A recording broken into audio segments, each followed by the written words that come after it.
السلام علیکم۔ دنیا میں زندگی گزارنے کے لیے ہر انسان، حیوان، چرند پرند کا الگ الگ طریقہ ہے۔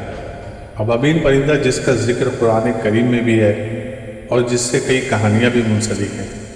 ابابیل کا گوشت شرعاً حرام ہے اور نبی کریم صلی اللہ علیہ وسلم نے اس کے شکار کی ممانعت بھی فرمائی ہے۔ ابابیل اپنا گھونسلہ کنویں میں بناتا ہے۔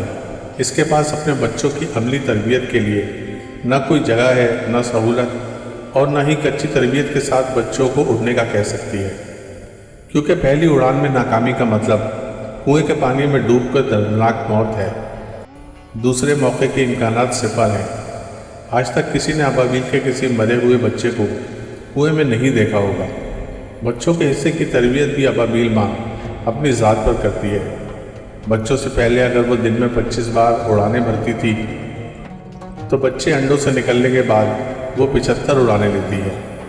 اس طرح ماں اور باپ مل کر 150 اڑانے لیتے ہیں، تاکہ اپنے بچوں کے دل و دماغ اس یقین سے بھر دیں کہ یہاں سے اڑ کر سیدھا باہر جانا ہے اور کوئی دوسرا راستہ ہے ہی نہیں۔ ایک دن آتا ہے جب بچہ ہاتھ سے نکلے ہوئے پتھر کی طرح گھونسلے سے نکلتا ہے اور سیدھا جا کر کنویں کے منڈیر پر بیٹھ جاتا ہے۔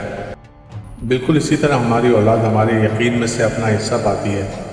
اگر ہم خود یقین اور عمل سے تہی دست ہوں گے تو بچوں کو کیا دیں گے؟ بچوں کو کہانیاں نہ سنائیے بلکہ عمل کر کے دکھائیے۔ دوستو، اگر آپ کو ویڈیوز پسند آتی ہیں تو پلیز لائک، شیئر اور سبسکرائب کریں۔ شکریہ۔